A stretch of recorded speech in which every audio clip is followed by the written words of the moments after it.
যে বাচ্চা হইল যেদিন হয় সেদিন থেকেই বাচ্চার 50 থেকে 60 মণ দুধ লাগে। কে খাওয়ায়? সুবহানাল্লাহ। দুনিয়ার কোন গভর্নমেন্ট খাওয়ায় না। দুনিয়ার স্থলভাগে পিঁপড়া থেকে শুরু করে হাতি পর্যন্ত, ছোট্ট চেলা পোকা থেকে শুরু করে সাপ, বড় বড় পাইথন পর্যন্ত, টোনাটুনি পাখি থেকে শুরু করে ঈগল পর্যন্ত, নদীর ভিতরে চেলাপুটি থেকে শুরু করে তিমি মাছ পর্যন্ত অসংখ্য প্রাণী সকাল বেলায় খালি পেটে জঙ্গল থেকে, গর্তের মধ্য থেকে, বাসা থেকে, পানির মধ্য থেকে যার যার আস্তানা ছেড়ে আহারের অনুসন্ধানে শত সহস্র কোটি প্রাণী সব যার যার ক্ষুধার পেট নিয়ে বেরিয়ে যায়। আল্লাহ রাব্বুল আলামিন বলেন, সন্ধ্যা হতে না হতে সবগুলির পেট ভরাইয়া যার যার বাসায় আমি ভিড়াইয়া দেই। ইন্নাল্লাহা হুয়ার রাজ্জাকু যুল কুওয়াতিল মাতিন। খেতে দেওয়ার মালিক কে? সেই আল্লাহর এই গুণকে, এই গুণাবলীকে বিশ্বাস করতে হবে। খেতে দেওয়ার মালিক তিনি কেবলমাত্র। সন্তান হয় না, দেওয়ার মালিক কে? বলেন জোরে। হাসাবার মালিক কে? কাঁদাবার মালিক কে? সুখ দেওয়ার মালিক কে? দুঃখ থেকে উদ্ধার করার মালিক কে? হায়াতের মালিক কে? মওতের মালিক কে?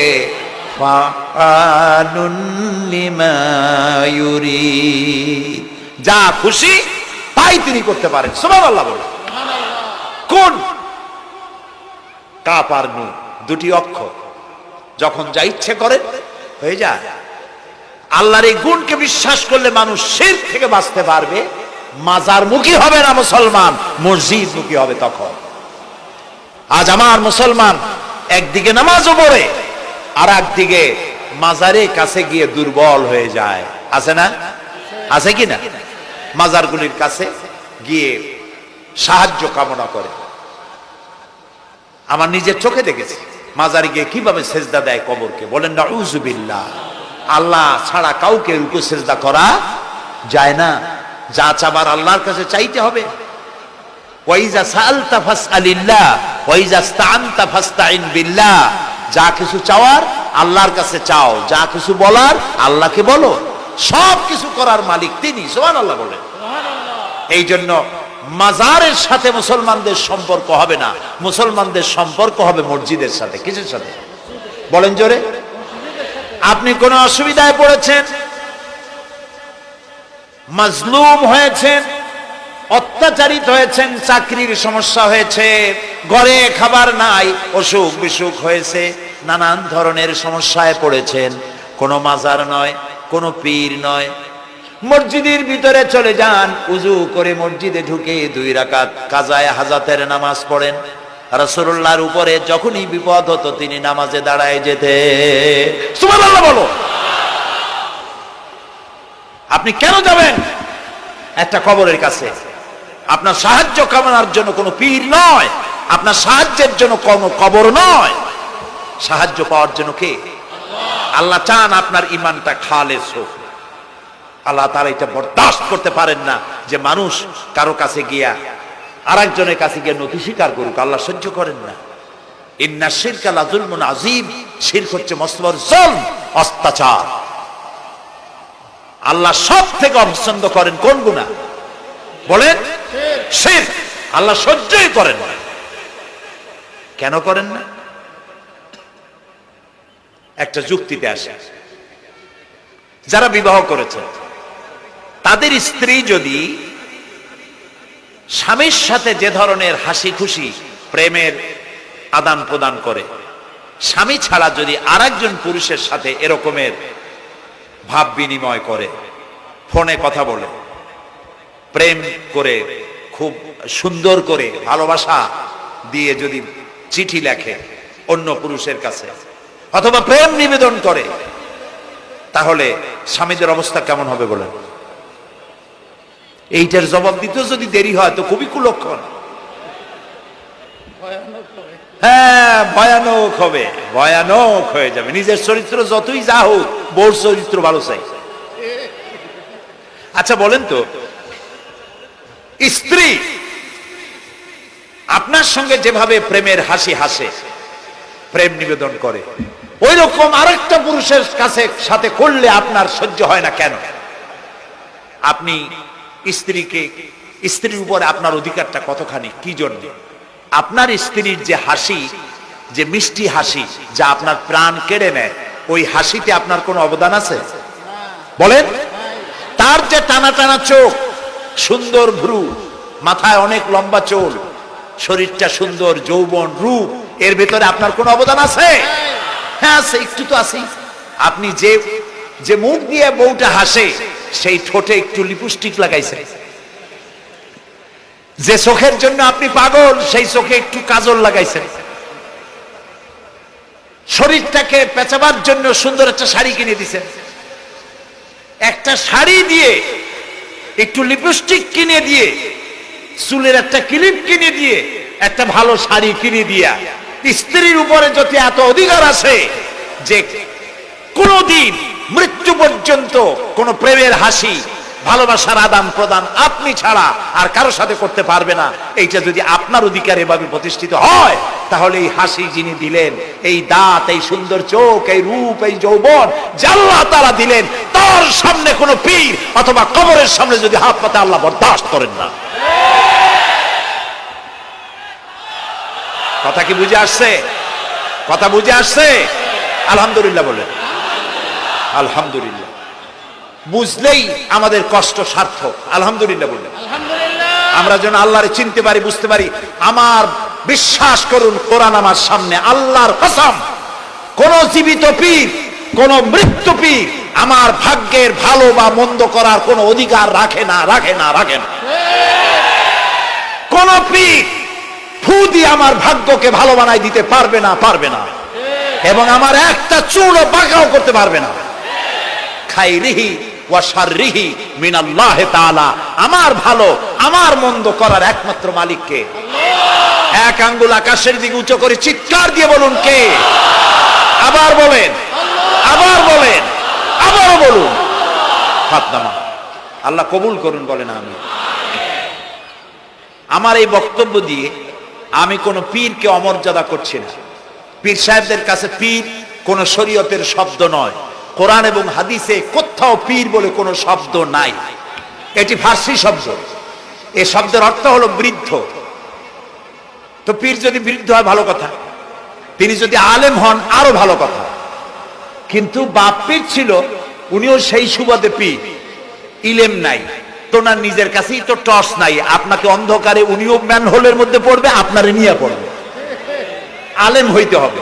পীর যদি হয় আলেম হইতে হবে, এক নম্বর কথা। দুই নম্বর কথা হলো, তিনি ব্যবসায়ী হবেন না। ধর্মের নামে তিনি ব্যবসা করবেন না। তিনি মানুষকে হেদায়েতের পথ দেখাবেন।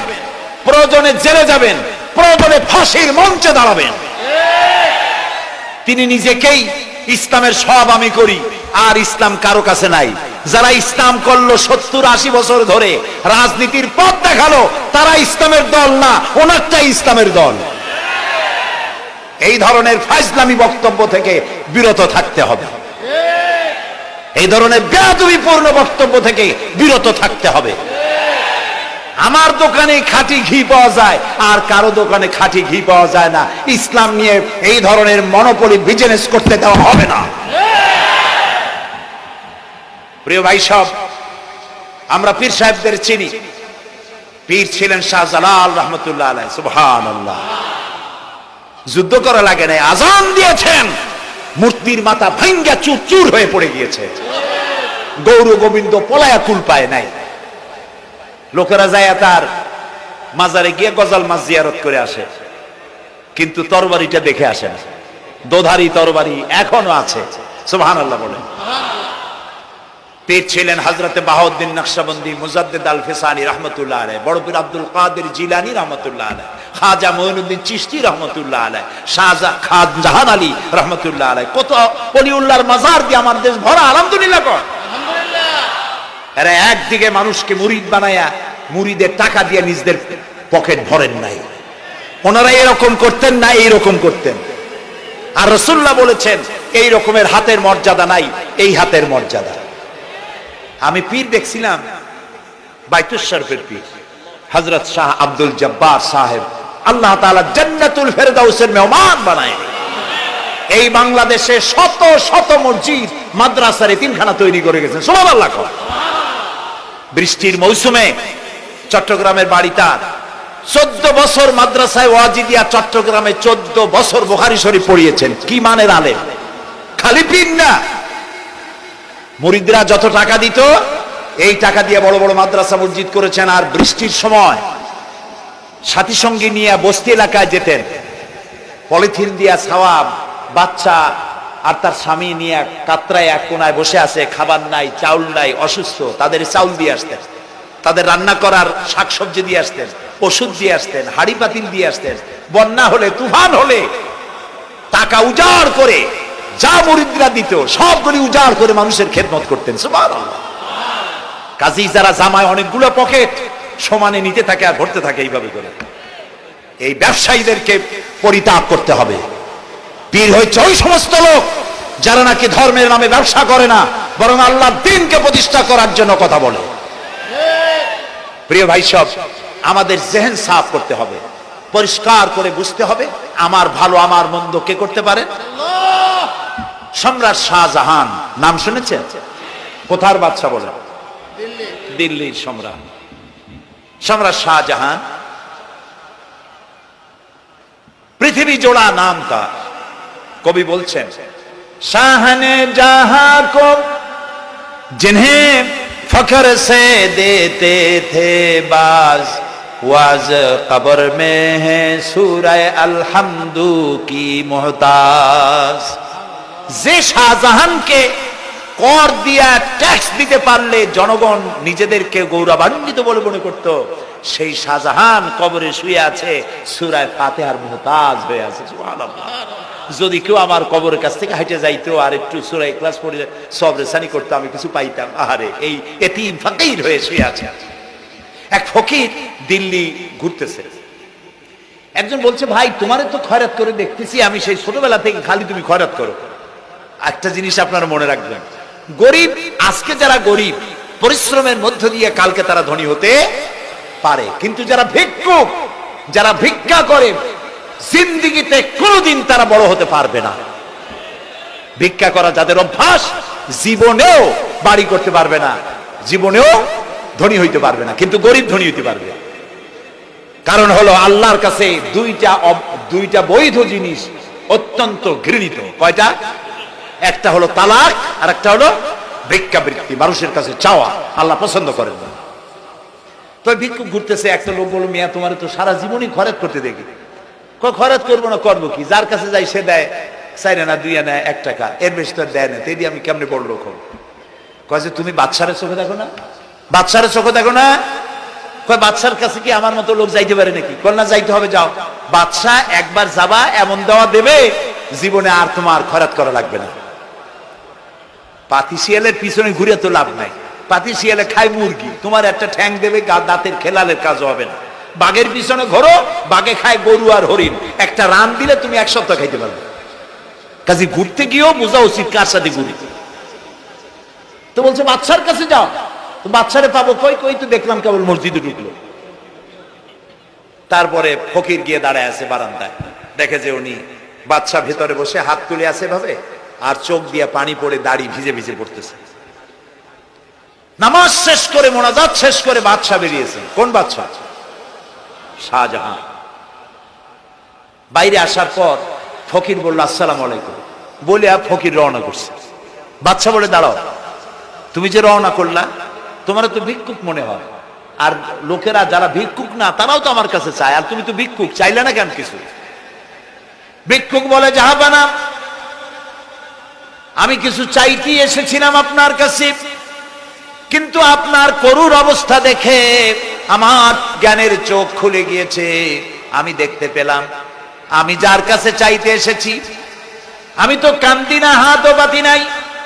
যার কাছে চাইতে আসলাম দিল্লির সম্রাট, আবার কোন সম্রাটের কাছে হাত পেতে ভিক্ষুকের মতো কি জানি চায়, আর চোখ দিয়া পানি পড়ে দাড়ি ভিজে ভিজে পড়ছে। আমার জ্ঞানের চোখ খুলে গেছে, দুনিয়ার বাদশার কাছে আর চাইবো না, বাদশা কান্দে যে বাদশার কাছে তার কাছেই চাইবো। প্রিয় ভাই সব, এই জন্যে জিহ্ন সাফ করে ফেলুন। দুনিয়ার কোনো মানুষের জন্য, মানুষের কাছে নয়, কোনো কবরে নয়, কোনো কারো কাছে নয়, আল্লাহ তাআলার কাছেই আমরা নামাজের মধ্যে ঘোষণা করেছি, ইয়্যাকা না'বুদু ওয়া ইয়্যাকা নাস্তাঈন। আল্লাহ তাআলা, তোমার একমাত্র ইবাদত করি, তোমার কাছেই সাহায্য চাই। কাজেই সাহায্য আল্লাহর কাছে। কার কাছে চাইবো বলেন? আল্লাহ আমাদের ঈমান পোক্ত করে দিন। আমরা বলি আমিন, আমরা বলি আমিন। অসুখ বিসুখ হইলে পরে ধৈর্য ধরবেন। অনেক মানুষ আছে জ্বর হইলে কয় যে এত নামাজ পড়ি খালি জ্বর আমারই হয়, এত রোজা রাখি, ভালো ভালো কাম করি, আমার ছেলের অসুখ মোটে সারি। এই জাতীয় কথা বলবেন না। মুমিনের পায়ে যদি কাঁটাও ফোটে সওয়াব থেকে খালি নাই, ধৈর্য ধরতে হবে। কাঁটা ফুটছে বলেন ইন্না লিল্লাহ।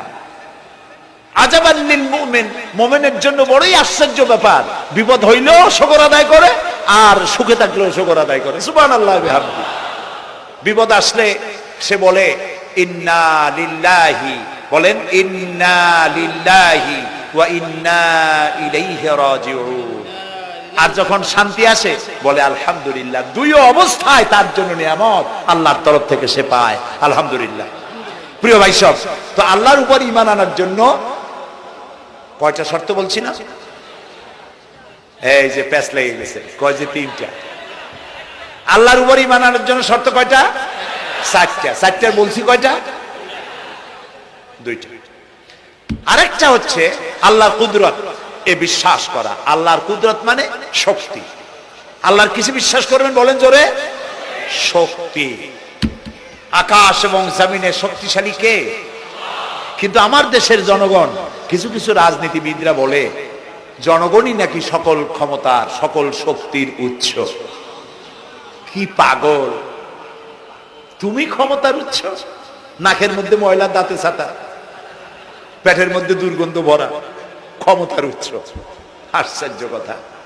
এই যে ক্ষমতার উৎস, হাজার হাজার লোক এখানে বসা, দুইটা ভাউয়া ব্যাংক যদি দুই কোণা দিয়ে ঢোকে, ভাউয়া ব্যাংক চেনেন? বিগ সাইজের ব্যাংক, দুইটা যদি দুই দিক দিয়ে ঢোকে লাফাইতে লাফাইতে, সামনে যারা আছে এমনি লাফাবে। অন্তত টঙ্গী তামিরুল মিল্লাত মাদ্রাসা ছাড়াইয়া তারপরে ফিরে তাকায় বলবে ভাই আমরা দৌড়াই কেন? ব্যাংকের সামনে অসহায়, বল্লা ভীমরুলের সামনে অসহায়, সাপের সামনে, বিচ্ছুর সামনে অসহায়। তারা কয় সকল ক্ষমতার উৎস জনগণ। কপাল পোড়া। ক্ষমতার উৎস জনগণ নয়, এটা কোরআনের সাথে কন্ট্রাডিকশন হয়। এ কথা আল্লাহ বলেছেন আন্নাল কুওয়াতা লিল্লাহি জামিআ। সকল ক্ষমতার উৎস কে? চিল্লায় বলো। ক্ষমতা কি দেখছে? মাত্র 1.5 মিনিট। কয় মিনিট? মাত্র 1.5 মিনিট। আল্লাহ বলেছেন কোন, সাথে সাথে তামিলনাড়ু, মালয়েশিয়া, ইন্দোনেশিয়া, থাইল্যান্ড, মালদ্বীপ, শ্রীলঙ্কা 2 লক্ষ লোক শেষ, 1 লক্ষের খোঁজ নাই। সমুদ্রের পানি 33 ফিট উঁচু হয়ে এসছে। সুবহানাল্লাহ কই ইচ্ছে করে না? বিজ্ঞানীরা বলেছেন ভারত মহাসাগরের তলদেশে ফাটল ধরেছে, ওর কয়েক কিলোমিটার নিচে ভূমিকম্পের উৎপত্তি হয়েছে। ভারত মহাসাগরের পানি 3 হাত না 4 হাত, কত কিলোমিটার আল্লাহ জানে। এই কয়েক কিলোমিটার নিচে যে মাটি, সেই মাটিরও কয়েক কিলোমিটার নিচে ভূমিকম্পের উৎপত্তি। এখান থেকে ভূমির কম্পন হয়েছে।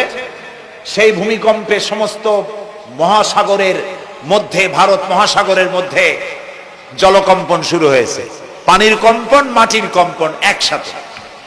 33 ফিট উঁচা, মানে 4 তলা বিল্ডিং এর মতো উঁচু হয়ে আসছে পানি।